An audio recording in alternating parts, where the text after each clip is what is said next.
Although Barry and Orit Praag live in the north, they quickly felt the impact of the October 7th invasion because her beloved nephew and soldier died fighting Hamas. Born and raised here, Orit tells CBN News she never felt so insecure. Because we have started hearing the stories from the Gaza Strip, I told Barry I want to go. So in that evening, on the 8th, which was Sunday, we packed a small trolley and we went to parents of my daughter-in-law. Kibbutz Dafna was founded in 1939, nearly 10 years before the State of Israel. And despite all of Israel's wars, it was never fully evacuated until after the October 7th war began. The anxiety or fear, if you like, of what happened in the Gaza Strip permeated all the way up here, and people thought that the same thing was going to happen from Lebanon, from the Hezbollah.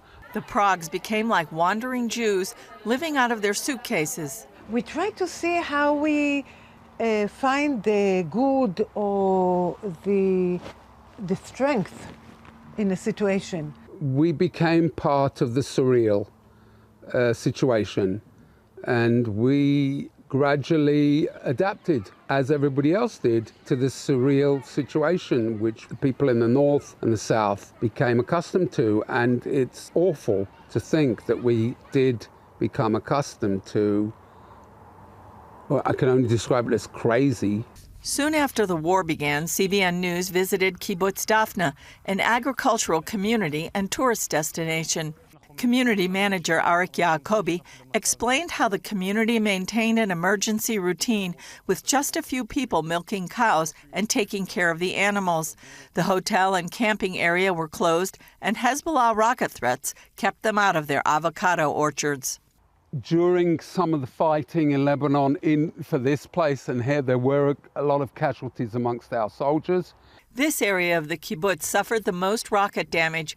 Barry says he hopes the residents here will all return. So this house was damaged by a rocket that landed right in front of it, and the other houses around it were also damaged by shrapnel, broke windows, destroyed all sorts of stuff inside.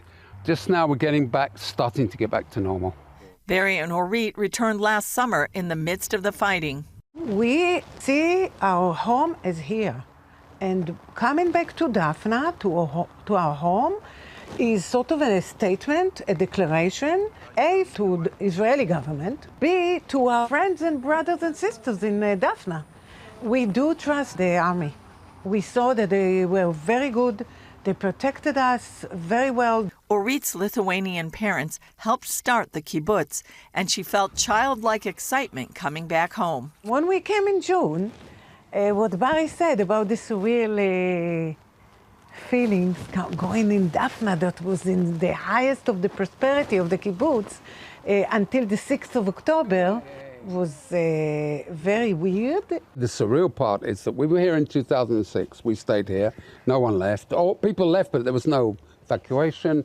And if you remember the Lebanese war in 2006, there were lots of bombs and artillery and whatever, and there was no Iron Dome, there was nothing like that. This time they saw a major difference. Now this time there's artillery, and it was all around us. It was firing every so often. You never knew when. So all of a sudden you'd hear boom, boom. And at night you'd also hear all of a sudden boom. You know, it was like from here to there. But after a while we didn't wake up. But it's terrible to get used to something like that. That we don't want to be used to that. We want peace and quiet. Some 350 members have now returned. Volunteers have been cleaning, painting, and preparing for more residents to come home. Agriculture is flourishing again, with other industries operating as they did throughout the war. 2 kindergartens and the elementary school have reopened, and in the coming month, they expect students to return to the high school. Orit is optimistic, saying it's amazing how humans can leave the past and move forward. What we went here in those months, it was like we were sitting next to cannons bombs all day. And I was afraid to walk in a kibbutz because something would fall on me, and I forgot about it. And I sees the future as a place to live here and to go back to prosperity that Dafna used to have. While Barry believes there are tough times ahead with the economy, he has hope. And they founded this kibbutz in '39, and they built it from nothing, and it was all a swamp and God knows what here. So I just feel that we're going to carry on, and our kids will carry on, and we've got to be optimistic and hope for the best. Julie Stahl, CBN News, Kibbutz Dafna, Northern Israel.